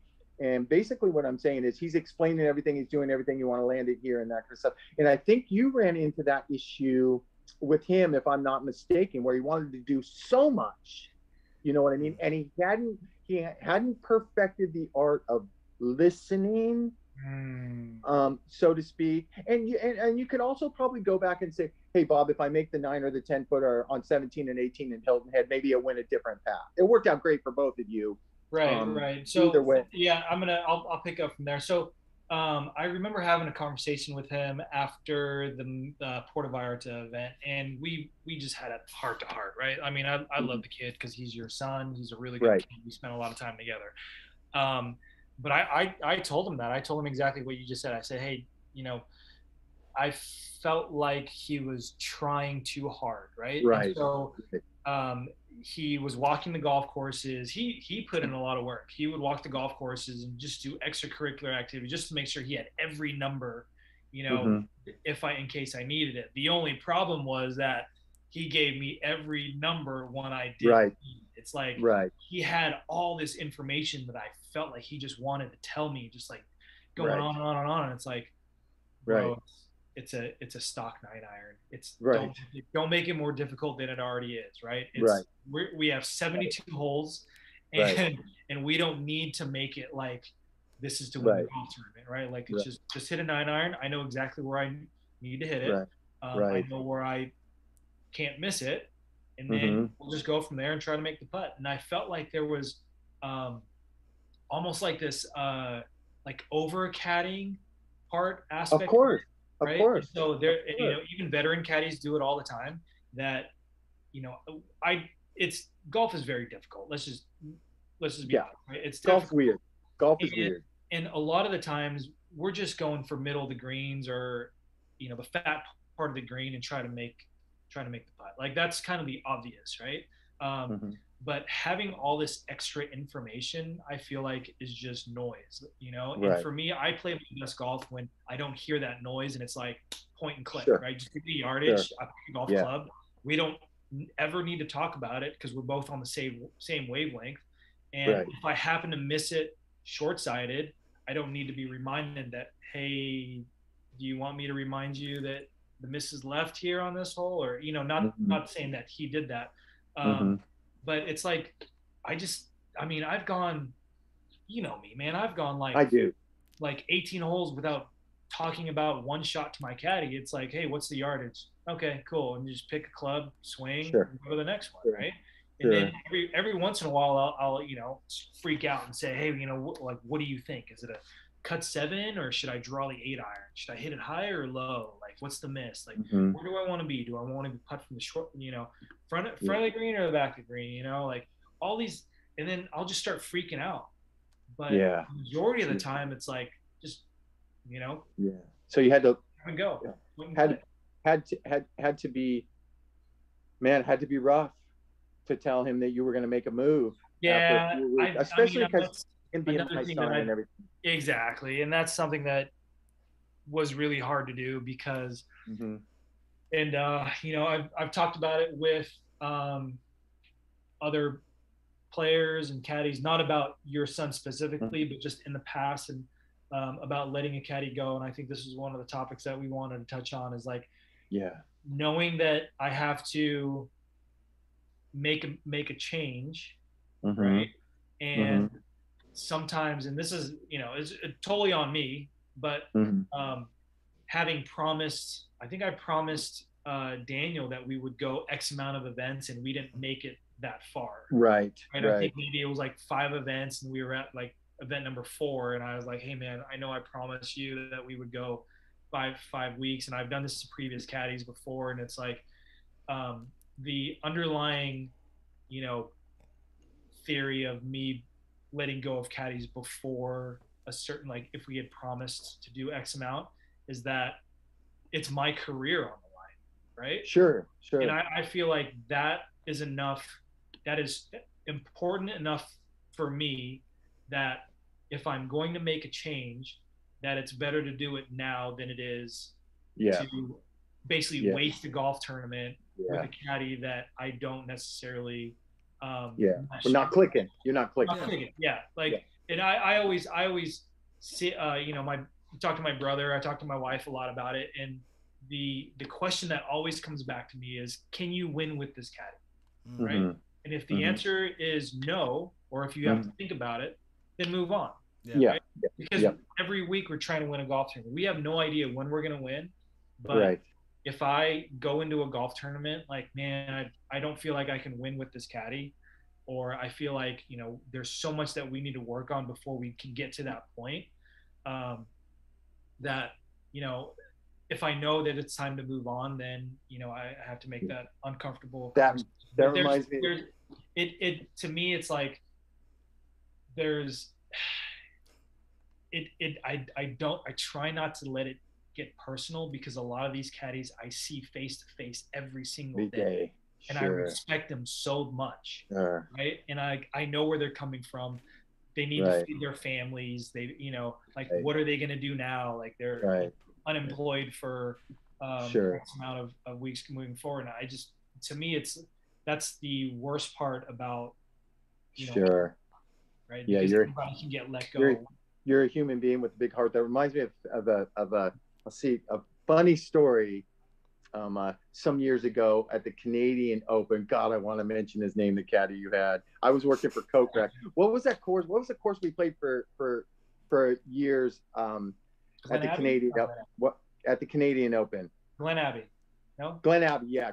Great backside, horrible front side. I remember that. It's a plain front side, great backside. But this caddy, and he's a friend of mine, but God, fuck, he gets on my nerves sometimes. So I do want to say his name, but I'm not going to. But we teed off on the backside. Bobby, it's unfiltered. You have to. Well, shit, I can't, because I got into it with him. He's been a smart ass to me last week in the lunchroom, and I had to put him in his place and told him where they belonged on the Asian tour. And then I was rooting for him, and I heard that they were moving the purses up 4 tournaments to $4 million a week, and I fucking stormed out of there like the little bitch that I am. Right, so hit and run. But we were on. It was the fucking second hole. It was not on number 11. Remember the downhill number 11 in Glen Abbey? And we're sitting, and this caddy has won some tournaments before, some big tournaments before, but he doesn't say much, which might be good for Jimmy sometimes and that kind of stuff. But he doesn't look happy all the time, is what I'm going to say. And I'll never forget, Jimmy hit in a bunker on number 11. I was working for Kokrak. I was cleaning his ball, and I hand the ball back to Jimmy, and Jimmy goes, "Oh, you won't remember this. Fuck me." You go. I want a new caddy so bad. Second hole of fucking golf tournament. Bobby, I want a new caddy so bad. Do you remember that? I do remember walking down the hill. I want a new caddy so bad. He kept on. Then we got to 12. Then we got to the 12, the par 5. and we were standing on the green or something like that. And I think back in the day, you wanted your caddy right fucking next to you in case you had a question, not looking at the dot. Yes. For the next day. That was like a big, I think that's gone by now, but that was a big pet peeve of yours was, hey, don't worry about the fucking dot, but if fucking Mr. Smith starts moving around back there, I want you on my fucking flank to tell him to hold the fuck still and that kind of stuff. But we got to 12 and that thing was going down and you were like calling his name and he was over there, you know, looking at the canaries flying by or whatever the fuck he was doing, seeing how beautiful it was in Canada, wondering when they were going to legalize marijuana or whatever. Yeah. And we were walking to the next tee and you looked at me and you go, I just want a new caddy so bad. Just so bad. It's these funny little stories. I think that's what this podcast is all about. It really is, man. Funny little stories. I sometimes I'll get to the point where I like, and this is bad, you know, but this is unfair. Be honest. Like, and that's what this deal is all about. Like I'll make fun of my caddy with other caddies, right? Like I'll point out something that my caddy's doing. I was like, hey, look at this guy right now. Look at it, you know, like, what's he doing? Son of a bitch. No idea, right? And so like the other caddies are like exactly have the same exact reaction that he's like, what's he doing over there? Like the pin's over here, right? And or when they look for the pins, right? Not a lot. Some guys like looking for the pins, but I guess the running joke is like, hey, you know, they give you pin locations tomorrow for tomorrow's right. Like, right. I think it's habit. I think it gets to be habit for us, though. Yeah, absolutely. You know, I think and those pin sheets are pretty spot on and that kind of stuff. But as a caddy, well, it depends on the players. The caddy, you're looking for slopes and where the green might change and that kind of stuff. And you're filtering around the green, going, man, I'm getting in between clubs, or he's shipping it on this par 5. You know, this spot of rough is playable. Some of it comes down to common sense 9 times out of 10. But there's every once in a while a caddy can give you some information. I'll never forget when I started working for you, because you were a tough bag earlier in your career, right? Oh, yeah. Well, you'll be the first one. I still am. Yeah, you know, you're still tough bag. You're still a tough bag. But I remember guys coming up to me when we got together and that kind of stuff, and they're like, "Oh man, that Jimmy Hahn, oh man, he's a tough bag," and that kind of stuff. And I remember after working for you for like 2 or 3 weeks, even when you were hurt, and I'm like, some guy said that to me, and I go, "What the fuck are you talking about? No, he's not. He's a normal professional golfer who's a fucking great guy and that kind of stuff. And for 5 hours, you know, he wants things done the right way and that kind of stuff. And I felt like I do things the right way. I mean, it took years to figure it out how to do it and that kind of stuff. But I always laugh as when caddies get together in the caddy hospitality and like, oh wow, Jimmy Hahn. And I'm like, I can remember distinctly there were several caddies, right? Where the very first day that we caddied together, right? I remember, I'm not going to say this guy's name, but we get to a golf tournament. We're playing a practice round. And on the second hole, there's like a bunker to the right, a bunker to the left. And he goes, okay, so you don't want to hit in the right bunker. The left bunker's no good either, but the right bunker's a lot better than the left bunker. And so I just looked at it and I'm like, so where do you want me to hit it? Where do you want me to hit it? Right? Yeah. I'm looking at it and I'm like, that's the stupidest thing I've ever heard. Because now all I'm doing is like, hey, I don't want to hit in the left bunker. I'd rather hit in the right bunker. Like what do you? Yeah. Seriously, how you caddy? God, you know the best thing about into it. And I remember this is a guy that I'm still friends with. I'm like, we, you know, same exact thing. We had promised to go like 4 weeks together, and the very first day, and I'm like, I don't think this is gonna work. And I've also had guys. Sammy, now this is a different caddy, right? Where we're deciding whether or not to hit driver or 3-wood in a golf tournament, right? And so this is Thursday of the golf tournament, and this guy's watching. If I tell this story, this guy's gonna know who it is. He's gonna know that I'm talking about him. But he's watching the guys ahead of us tee off, right? And so we're deciding whether or not it's driver or 3-wood, okay? And so we finish the hole. We get up to the next tee box, and I say, hey, what do you think? It's driver or 3-wood? He goes, definitely 3-wood. I saw so-and-so tee off with driver, and he just snap hooked it in the water. So it's definitely 3-wood. No, shut up. And I'm like, that did not happen. Come on. Right now in a golf tournament. So I look at it, I'm like, okay, so 3-wood, I'm blowing this in the right trees, right? Like, where do you want me to, like, That's a great visual. Thank you. And so that was the same exact thing. I'm like, I just say like, look, just that's why I would rather not have my caddy say anything than for him to say something that I have to say, hey, and have to explain to him why I don't like hearing things like that. So, I mean, I know we're laughing about it now that it almost seems obvious that, why would you say something like that? But there are caddies that do say, hey, you know, so-and-so just hit, you know, like, don't go for this green. I just saw so-and-so just duck hook it in the water. Yeah. So let's just lay up here. And you're like, well, I guess I'm not going for it ever in my life because all I can think about is duck hook in the water, right? That reminds me of the same caddy that we were talking about that you did not like after 18 minutes after the horses came out of the starting gate. When I went to work for those weeks, he caught me in the cart barn and he's been the smart ass little smug guy and that kind of stuff. Fucking now I don't like the guy that I think about it. But he starts with this Jimmy, and I'm good with hit and run one-liners to guys. I think I fucking like the best on tour with that kind of stuff. And this transition us into our next topic and that kind of stuff. So he's like, oh, James Hahn, how long do you think you're gonna last? And, oh, good luck with that and that kind of stuff. And I go, oh, are you talking about the James Hahn that stared fucking Dustin Johnson down at fucking Riviera and fucking took him down? And I fucking marched right out of there. And I go, and that's the same James Hahn that won a playoff at fucking Quail Hollow, two of the most iconic golf courses on the PGA Tour and that kind of stuff. And he just gave me his little pussy ass smile and everything. And I want to throw a fucking water bottle in his face and fucking this guy's a tool. Now I don't fucking I don't like it anymore. But can I say something about it was a bitter ending with me and Dustin Johnson. I said it before, just because he didn't have the fucking balls to pick up the phone and call me after living with the guy and fucking babysitting, as we all know, for 6 years. Fucking pick up the phone and call me, man. We're boys. It's all good. It's your brother. I understand that. You know what I mean? You made me a boatload of money. The reason why I get good jobs after that is because I was in situations with you and I was able to, I wouldn't say I execute or anything like that, but maybe I was able to say the right thing at the right time and that kind of stuff and just maybe ease the moment or really just stay the fuck out of the way and let him do his thing. But can I just say that when you beat him in that fucking playoff, I got the biggest Woody I ever got in my life. I was going to ask you, Bobby. I was going to ask you because we want to transition to your 2 wins, James.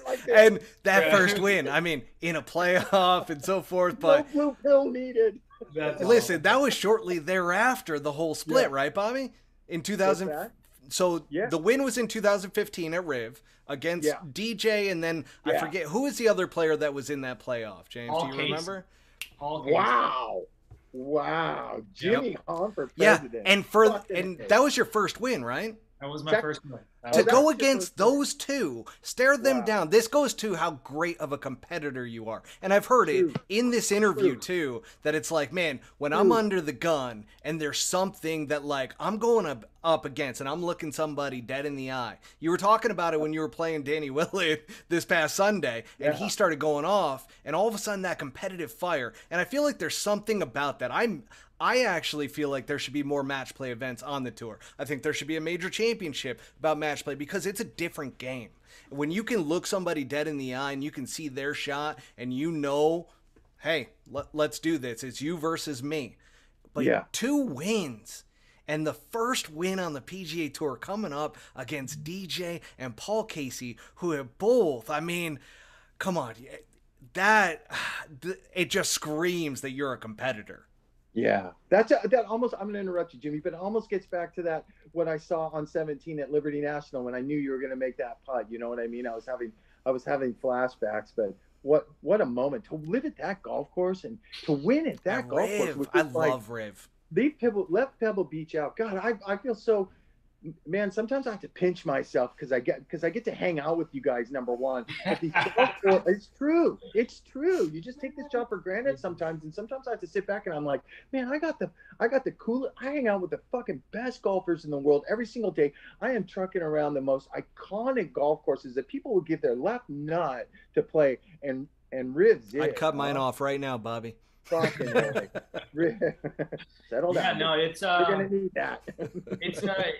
It was honestly, man, like, so Dustin and I were actually playing together on Sunday, and just like you said, I just felt like it was a match play, right? Situation. And so didn't really care what the scoreboard was. I just wanted to beat Dustin Johnson. Let's be honest, right? Fucking A, I love it. And so, not having had won a golf tournament up to that point, I wasn't really trying to win a golf tournament, right? You just try to play your best golf. And at the time, Sergio, I think, had a 2, maybe a 3-stroke lead somewhere in the back 9, and he had made a few bogeys. Oh, I remember, because you caught my attention with the course behind me, and we'll talk about that in a second. Yeah, and so, we basically just kind of went head to head. I think he took a 1-stroke lead. I had bogeyed 16, didn't get up and down from the bunker, and then he had made a silly bogey on 17, and we were all square going into 18. And I remember I've been practicing this shot where the first cut off the fringe was like this sticky Kikuya type. Oh where, yeah. It's like sometimes, and it was raining all day, and like I didn't know if I was going to get a shooter or if I was going to get a spinner, right? And so I was practicing the shot with a hybrid, right? And so Dustin had a putt maybe about 15 feet on hole 18. I think he hit like a 9-iron in there. Of course. And I hit 5-iron. Yeah, of course. I hit 5. He hits 9. You're not alone, man. Yeah, and so That's I'm in all of that us. first cut, and I hadn't hit this shot all week, but I've been practicing all week, but I haven't hit it in the golf tournament. And so at that point, I after seeing it on replay, the announcers were saying, like, I wasn't really trying to chip it in, right? Because at the time, a chip in would have either put me in the lead or tied for the lead at the time, because Sergio had a 2-stroke lead. And I decided to pull out my hybrid, and I'm like, look, I'm not really trying to win. I'm not trying to make it. That back left pin location on 18 at Rhythm. It's like, this thing has like 4 feet of break, and if you get it on the low side, you got 4 feet coming back uphill. That's outside the cup left, left. Runs away a little bit behind it, like Riviera. Exactly. And I'm like, what? I just want to tap it. Like, I'm gonna just put the pressure back on Dustin if he's got to make a 15-footer to beat me. And so I hit a really good putt with my hybrid, hit it up there at about a foot, tapped in. Dustin missed his putt, and I remember walking up the stairs, and it's like, I didn't beat him, but I didn't lose to him. Right. It's like by the time we went from the bottom of the stairs all the way to the top, Sergio had bogeyed a couple holes, and now he needed to birdie the last hole to get into a playoff, and he ended up parring the hole. And so, and then we ended up going to a playoff, and I beat him in a 3-hole playoff. But I remember that 72nd hole was probably one of the more important, holes that I've played in my career, just because knowing under the circumstances, having to, it's different when you have a putt, if it's like 2 putts to get into a playoff, but it's different when you have to chip it or do something from off the green, because Right. it just brings another element into play. Now you're like, man, I just want to get it up and down. Whereas, when you're putting, you're trying to make it. How often were you practicing the hybrid is that in your repertoire? Is that something you go to often? It sounds like it was the Kikuya that kind of forced you to go in that direction, but is that a shot that you're super comfortable with, or was it just like in the moment you're like, that's a shot that, I grew up with, Okay. Back then we didn't have hybrids, and we would do it with our 3-woods. And so that's just a shot that, my dad taught me ever since I was a kid, is like, why not, because it's so easy to control, how it's going to come off. And it's, I'm 40 years old. And so I grew up old school golf, where people were still doing little bump and run shots with 7-iron. Now everyone's got their 64. I'm 38. Right? I get it. Polana specialist, Jimmy. NorCal Polana specialist. Right. That's what I grew up on. I'm staying with. We got to get to that hole right there behind Matt, man. I know we hit the big win, right? Because that was the breakthrough. DJ, that hole right there just fucking solidified you as like one of my favorite people fucking ever. How cool was it? Nobody had ever done that before, of like making 16, like it was the party hole. By 2015, it was the party hole. Everybody knew about it. Like, it was kind of the party avenue. I used to go there because I went to college here in Arizona at Grand Canyon University, played on the golf team. So we would come out to the tournament every year, and you would see girls falling down the hills in stilettos, and you're like, what is going on here? Like, were they wearing this underwear? Is a part, not always, Bobby. Not We always. Yeah, you know very well. But no, all of a sudden it's like you start pulling out Gangnam Style, and I swear I told Bobby before this, I was like, man, as soon as he said you were coming on, I go, you know how many times I saw Gangnam Style on the Golf Channel by James Hahn? And you crushed it. Crushed it. I still watch it to this day. Whenever, I mean, Jimmy, this sounds so feminine and everything like that. But if ever I've had a bad day and that kind of stuff, and I've never told you this, but I pull that out and it puts, because you can have some bad days out here, some bad days that were supposed to be good days. Those are the ones that hurt the most. But I'll pull that up and it just puts the happiness back in you. Tell us, was that shit scripted? Did you plan it? You planned it. You planned it, Jimmy. Like, it was half and half, right? Like just being honest, right? And I've said this before. It's like, so it was my rookie year on tour, right? And I was like, this might be the only time, my only chance to do something like that. I don't know if I'm going to keep my card or if I'm going to a one-hit wonder and, do 1 year on tour and then spend the rest of my life on the mini tours. And so I was like, you know what? I'm going to do something. I didn't know what I was going to do, but I was going to do something, right? But it had to have been a putt over 15 feet. That was the rule. Okay. That was the rule, and it had to have been for birdie. Okay. And the crowd has to be like going nuts. Just amped. It can't be one of those like half-ass crowds where they're not even paying attention, and you just kind of feel the vibe from the stands, right? And so I remember, Friday had a birdie putt, didn't make it. Saturday left my birdie putt short, and so Sunday I'm like, just give it a chance, James. Just give it a chance.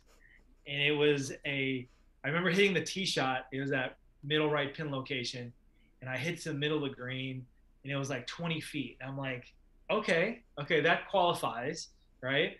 And then it's Super Bowl Sunday, so everyone was hammered.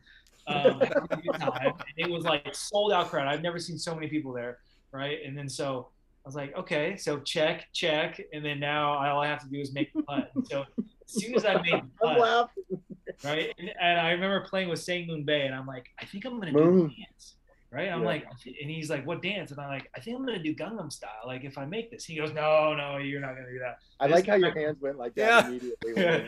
I was like, and this is back when Gangnam Style was. It was big. The big song.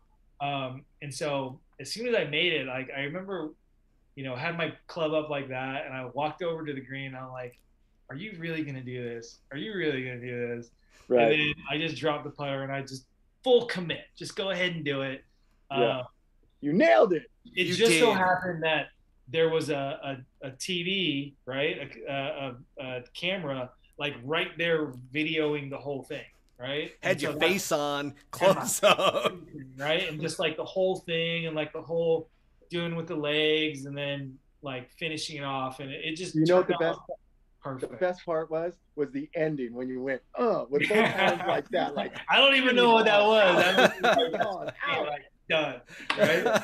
Drop the mic moment. Yeah. That was so cool. But to this day I remember because like I don't know. That was such a long time ago, and I feel like I'm older now, a little bit more mature, and like everyone's expecting me to do the dance, right? Like do the dance, do that. Oh no, you can't do it now. And like to this day, like I'm scared of making birdie on that hole because they want me to do. And I've made birdie on that hole several times, but it's like I remember one like many years ago, like birdie putt from 20 feet, and not really trying to make it, but just cozying it up there and telling my caddy like. Yeah, I'm not really trying to make these putts anymore because they're just trying to, it's a total letdown if I make a long putt like that and I don't do the dance, right? Hey, funny tidbit to that story, but our guy Peter Tomasulo, that night I called him and I go, did you fucking see it? And he goes, I've seen it like fucking 30 times. First thing I said to Peter T was, how did he fucking learn to dance like that? He goes, well, when he quit the golf team, he was staying with me for a year in my apartment and all he did was dance in front of the TV. So he's like, it was no surprise to me. Hey, I got him I don't want to say we got to wrap it up, but I'm going to talk to sensitive. I'm staying with Micah this week, who was on Scott Piercy's bag. He's still sensitive. A little sour. So he's still sensitive. He's down there talking to a bottle of Tito's, trying to figure out what the fucking hell went wrong last week. Welcome to the club, Micah. At least it wasn't whistling straights in a bunker. That's all I got to tell you. But let's Jimmy, live golf, man. Fuck, this is Matt's specialty right here. He knows so much more about it than I do, but okay. I'm starting to not be so bitter I had about to. It. Yeah, you had to. You come from a different aspect, a different avenue, and that kind of stuff. Fucking let it out, man. What do you think? Pros yeah, what's your take on it? Gosh, I mean, well, I got to read the room. What is your guys' take? What have you said? So me and Bobby are split. So Bobby is very pro PGA Tour, and I've always said this. I was like, I want to be pro PGA Tour because I love the PGA Tour. Like, to me, in the beginning of this entire thing, I always felt like it was a mistake to even acknowledge the elephant in the room being Live Golf by Jay and so forth. And I just was like, why are we giving this so much media attention? Like, when you all of a sudden draw that line in the sand, and it started at Riv this year in that players meeting with Jay, is like, why is this happening? Like, why are we giving this so much attention? Then it exploded, and it's had the media attention, and now you got a lot of people that are non-golfers that are like, oh, this is cool. Like, this is different. And it's like, all right, so I am, and I told Bobby this a couple weeks back, I was like, man, I got a guilty pleasure. And he goes, what is that? And I go, I watched the Live Golf event, and I gotta tell you that the broadcast team is terrible, but man, do they hate each other. Because they're arrogant and they just keep trying to one-up each other. And I'm like, it's actually entertaining. And then you got like, it's like the TikTok, Instagram, like reels of golf. It's like shot after shot after shot. There's no storylines really. It's just like shot after shot after shot. And I'm just like, wow, this actually has some potential. And this is kind of like, even I got my fiance to watch it because she doesn't play golf at all. She has never been interested in golf. And I'm like, what do you think of this? Because I want to get like somebody who like is a non-golfer. And she was watching it with me and she's like, wow, this is actually kind of cool. And I'm like, seriously? Like, you like this? She's like, yeah, it's actually kind of entertaining. I'm like, oh, geez. So Bobby got that feel from me. I forced Bobby to watch the second event. Well, it didn't force me, but I knew this was going to be a big topic. So I caved in. He did. He was. He saw the broadcast. I love the golf course. And I was so anti. I was just like, I'm like, this is fucked up, man. You know, we don't need this. These guys, you know, I get the demographic over 40, and I'm even going to say DJ. I mean, he gets number one in the world. He holds it forever. You can't fucking beat the guy when he's on firing all cylinders. We all know. Except for Brandon Grace. Yeah, well, except for Brandon Grace. But I mean, I'm going to get to that. I'm going to get to that point. So I put it on and I watched it, and I was like, yeah, these announcers, whoever the chick is pathetic. Obviously, they all know that because they're revamping it. I mean, they've got Faraday now. They're trying to get Barkley. But what I did notice about it is, and let me back up with something. And I understand Dustin going because they spend a boatload of money and that kind of stuff, and they have a certain lifestyle. And if somebody said to Jimmy Hahn, hey, we're going to give you $100 million for fucking 4 years, I know what the answer is going to be. Any fucking normal red-blooded human being is gonna, and I get it now. It's gonna answer the same thing. And if Troy Merritt picked up the phone, called me tomorrow morning, and goes, "Hey man, they're giving me, $8 million to go play 3 years and 4 years. You want to go?" And I'm like, "Fuck, I'm booking my ticket right now." So that's just a fact. But I will say this because I stood next to Dustin. I've stood next to these world-class players when they try and win a golf tournament, and I saw Dustin 2 shots off the lead with 5 holes to go, and I saw him yucking it up with AJ and Brandon Grace and everybody talking. And that shit don't happen out here with 5 holes to go on a Sunday. Does it, Jimmy? Everybody is in their fucking lane. Nobody is talking. Like I told Matt on an episode before, we all talk when we tee off on a Thursday or something for about 2 holes. And then everybody gets right to business. What'd you do last night? And that kind of stuff. Where'd you eat? Did you hear this story? Did you hear this guy did this? And that kind of stuff. So it's, it just seems like it's a fucking golf rock concert. loosey goosey. It's the lifestyle tour, Bobby. I've told you this. That's why I don't know why the PGA Tour freaked out in the beginning. I know the money behind it and it's scary and everything, but as a business, you got to play it cool. You can't just thrust them into the media limelight, and that's what's happened.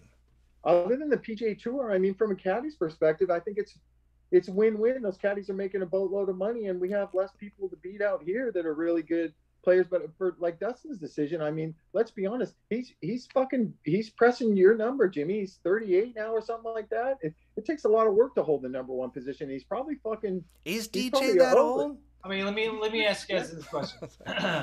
Go. Okay, so one of the big talking points is legacy, right? Like, what's so and so's legacy? Like, we're throwing away our legacy. James Hahn's legacy, Dustin Johnson's legacy, right? Which he never gave a fuck about, anyways, honestly. Right, but but what, like, are we talking about comparing ourselves to Tiger Woods? Because if we're comparing ourselves to Tiger Woods, what, Rory's about 60 wins short and about how many majors shy of a legacy? Like, is that our closest? And I'm nowhere near Rory, right? But are we really talking about a legacy that, you're trying to compete as one of the greatest golfers that ever lived, and you're 60 wins short? Like, are we talking about, Jordan Spieth and Justin Thomas? Like, how many tournaments have they won compared to Tiger? True. Right. And so what would be, Pat Perez's legacy? What's Dustin Johnson's legacy? Well, their legacy is that they're about 60 wins shy and about over 10 majors shy of a legacy. Perez is about 81 short. Nobody was happy with it. Good night, motherfucker. But what I'm saying is like, okay, at the end of the day, Dustin's legacy was he did hit number one in the world. Like, that's a pretty big trophy to hold. Yeah, right? For sure. And he's won majors before, and nobody really, I mean, you can compare yourself to Tiger all you want, but winning 1 or 2 majors, 4, 5, 6 majors, like, that's a really big deal. I guess once you get over, I've never won one, so I don't know what the feeling is, but once you get over like 2 or 4 majors, like, there's something to be said about that. But there's also something to be said about cashing a $200 million check. Right? Like, he just doubled Tiger Woods' career earnings by signing on the dotted line. Like, he's making baseball money. You know what I mean? Like, that's something that is really hard to compete with.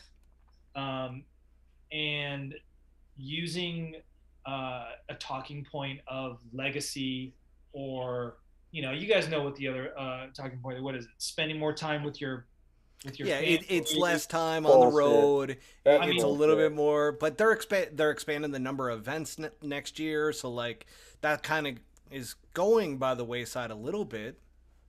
Right, but so I mean, we can go on and on about PGA Tour versus Live, right? Like, I've averaged 28 tournaments a year. Bobby's caddied for a guy who's played over 30. Multiple years, right? Yeah. So we're talking about playing less tournaments. Yes, true. You're going from 8 compared to 30, but guess what? 16 is also less than 30, and guess what? 22 is also less than 30.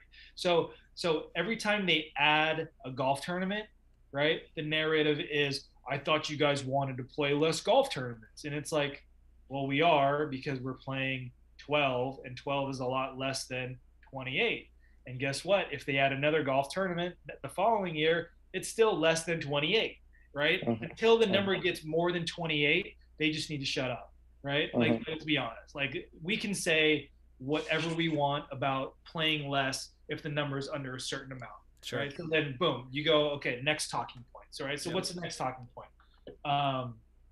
Bobby, you know the talking points. What's the next? Growing the game. Growing the game. Okay, great example. Okay, let me ask you this. Who defines what growing the game is? It's like the White House redefining inflation or recession, right? Like, what is growing the game? Does playing the game and a fan coming to watch is that technically not growing the game? Good point. Yeah, Right? that is a good point.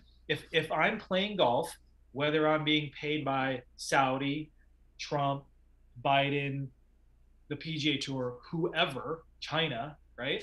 If I'm being paid and a fan comes and brings his kid to watch me, am I growing the game? Technically, yeah. Yeah, Technically, yes. yeah, Okay, yeah. so check, right? And so there's all these like talking points that I feel like these people are in a room with a chalkboard and saying, okay, what can we throw at them to just like make them look bad? Okay, growing Yep. the game. Okay, what else? You know, okay, blood money. Okay, what else? Mhm. You know, and they're just kind of rattling off all these. They go ahead and say, okay, guys, let's get the word out. Boom. These are all our talking points. But every talking point can be disputed. Every talking point has been Yeah, disputed. it really has. And at the end of the day, nobody really cares. And so Yeah, it's it's got a little more quiet this week in the yeah, last 7 or 10 days. because this is what's gonna happen, Bobby. This is what's gonna happen. And Tell me, Jimmy, tell me. is that I feel like that you're going to tell me like, the winner of the Derby next year, Jimmy. Way ahead of everybody else. it's like at some point, right? We're just digging ourselves a bigger hole, right? We're talking so bad about something, right? We're talking bad about the Saudis or where the money comes from or human rights. We're talking basically throwing everything at the kitchen sink at them, right? Yep. But there might come a time where we might actually have to have a conversation with them. Oh, it's gonna Now happen, James. Like it's gonna the happen. merger's gonna happen at some And, point. and even if we don't, there might be another organization that does. Yeah. And here we are, we've basically demonized this entity, this, you know, investment fund, these people, we've demonized them. And now there are people that we actually respect and do business with that are partnering with those guys. And so now what happens? Right. So now we're in a tough situation of our partners working with the people that we are basically talking shit about. Yeah. Right. Yeah. And that's well a tough said. spot. Good business. Well said. Right. Well So said. now you're getting to a point where we're basically muddying the waters for everyone. And, you know, I think we just need to, at this point, we've said what we needed to say, you know, not us, but I'm talking about the PGA Tour. The PGA Tour has said what they needed to say. And at this point, let's just see what happens. Yeah, let the cards fall where they fall. You brought up a good point. I mean, the silence is bliss. Right. Because imagine why, because right now I think the LPGA, the commissioner of the LPGA, has come out yesterday and said that she, I think it's a she is going to have a discussion with the Saudis to see if it's beneficial for them and their sponsors, which is the responsible thing to do for the survival of their tour. Yeah. Right. Right. So that's a totally different narrative than what we've come out with, saying that the Saudis are, you know, toxic. They are, you know, the rhetoric was terrible. I mean, trying to take over the game. You know, man, that was. Go ahead, Bobby. Sorry. Well, I was going to say because I was chuckling because I saw this Twitter exchange between Jimmy and Amanda Rose. I did too. Okay, so let me preface. I don't know her, but I'm scarred from her, and I'm going to go back to the Liberty National event. Jimmy wouldn't even know this happened. The Liberty National event that I work for, but this Amanda Rose, whoever she is, I guess she's hooked up with Paige Spiranak. Yeah, she's the co-host on Paige's podcast. Yeah, whatever. Dime a dozen, right? Fucking A, dime a dozen. But I watched this Amanda Rose when Jimmy was warming up, going up and down which is a big no-no, up and down the driving range at Liberty National, bothering players while they were warming up for the fucking first playoff event. You know what I mean? Which is just, you don't do that out here. You know what I mean? No, but I just went to the Tigers game and the Padres game. You didn't see any fucking media walking out the third baseline and ask Manny Machado why he hits a shot dead to the hole, why he never runs anything out or anything like that. You know what I mean? So I'm scarred from her, but you brought, I was so bitter about this at first, but then I read that exchange with you guys, Jimmy, and Jesus, I'm a high school graduate. You know what I mean? I didn't go to college. I wouldn't say I'm not smart or anything like that, but I'm not very well educated in a lot of things in life. I mean, I'm educated you know, I'm educated if you got to chip an 8-iron from 118 yards, you know what I mean, on soaking or what wet snacks Clan, guys like, you know. you know, and that kind of stuff. But my eyes are opening. Either way, nothing changes here. We're all going out Thursday and trying to put the first one in the middle of the fairway and go from there. And that's kind of where I'm at too. I And mean, so here's another thing that I just thought of, that the tour is trying to sell this idea that the people that have left Traders. are traders, but also they are destructing our tour, right? Yeah. Disrupting what we do, how when our business are, they're basically, going to file a lawsuit, and that's going to take money out of our pockets. And they're selling this idea that these guys are traders. But as far as I know, ever since they left, and ever since that this live tour has come to fruition, our purses have gone up.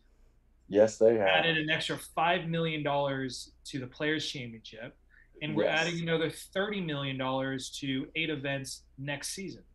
Yes. And so, and what else is going to change? A bad thing? If the live tour did not exist, you can't tell me with a straight face that would have happened. Right? No, 100%. Absolutely not. Competition breeds a better product. Exactly. And at the end of the day, where it's going to end up is salaries.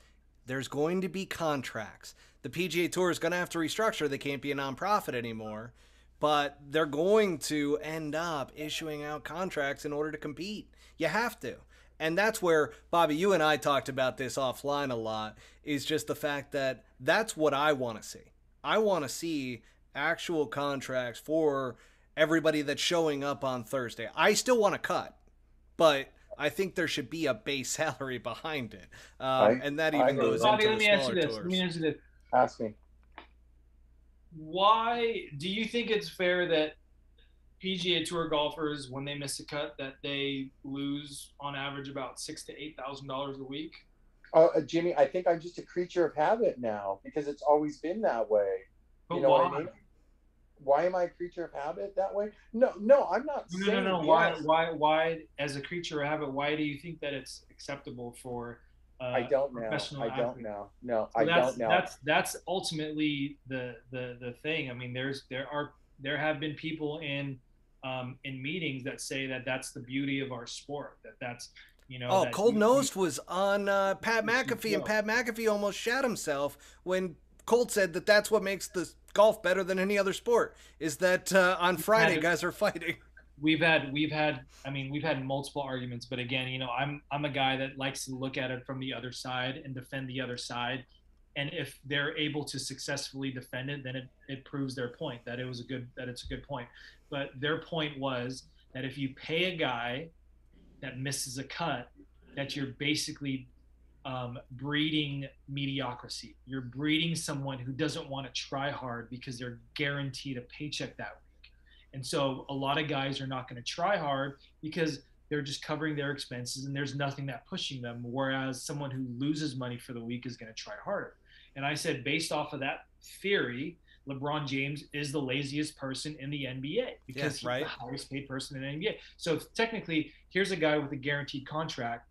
There's nothing for him to prove. He's going to get this money no matter what. So he should be the laziest person. And the guy riding the bench who's making 1/10, not even a tenth of what he's making, is the hardest worker because he wants LeBron James money based off of the theory. And that is when not it's the case. Completely false in every sport, is that the more you pay your players, the better the product is.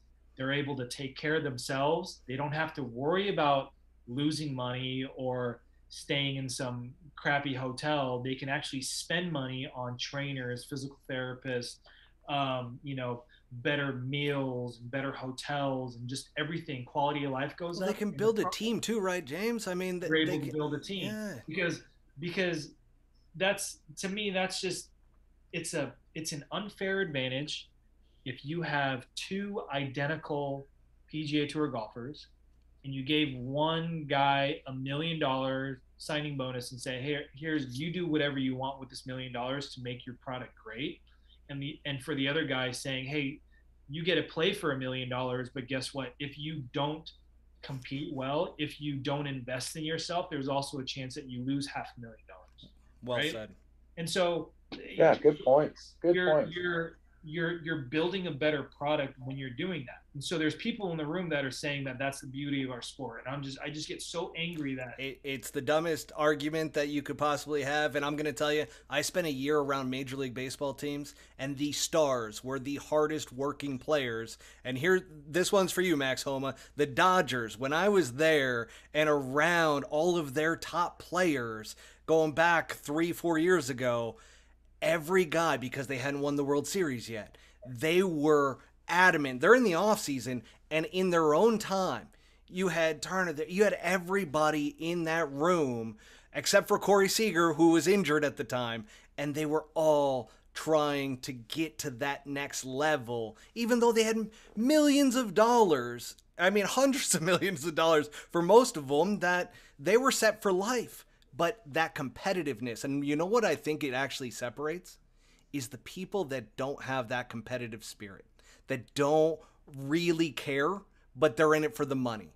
And that's the only thing that pushes them further. The competitiveness is what I want to see, because that brings out the Michael Jordans, the LeBron Jameses, the James Hans, right? Like, that's what I want to see out of the guys on tour. So I want to see the guys that have the money that just like fade away into like oblivion.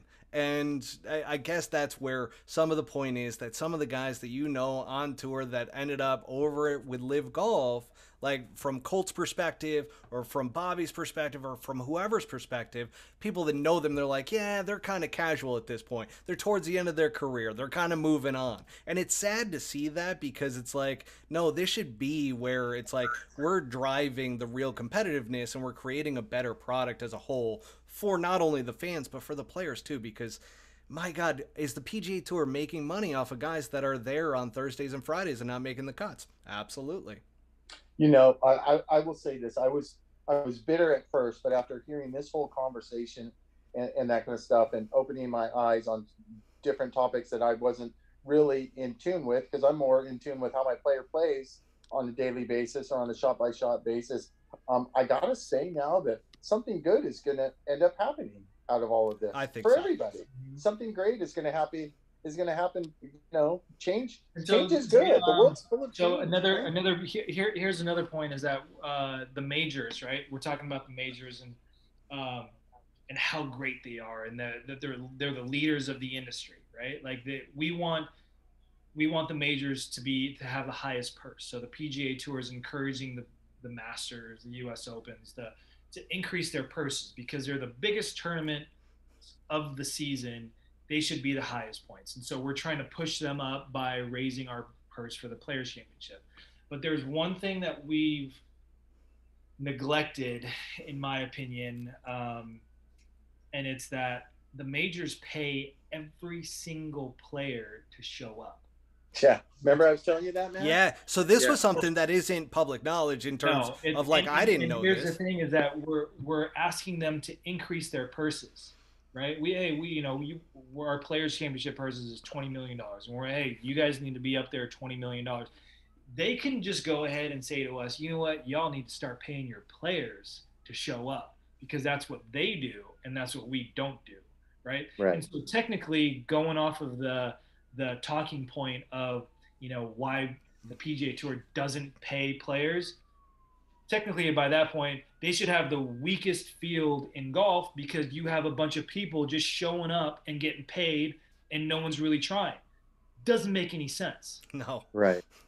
And so for me, it's like, I'd like to see that change. Who I need to talk to get it changed, nobody knows. Yeah, right. Maybe we can figure it out. Maybe we could, you smell that? It's trying to pass for so many years. Do you smell something? Jimmy Jimmy Hahn episode 2. So Jimmy Bobby, Hahn I was about to say, 2? I'm like, I Smell know that? we're actually approaching like 2 hours, and I'm like, I feel like I've been talking to you, James, for 15 minutes. This is one of those things. Yeah, no, you absolutely do. Poor Mike is trying to get to bed right now so that he can actually wake up in the morning.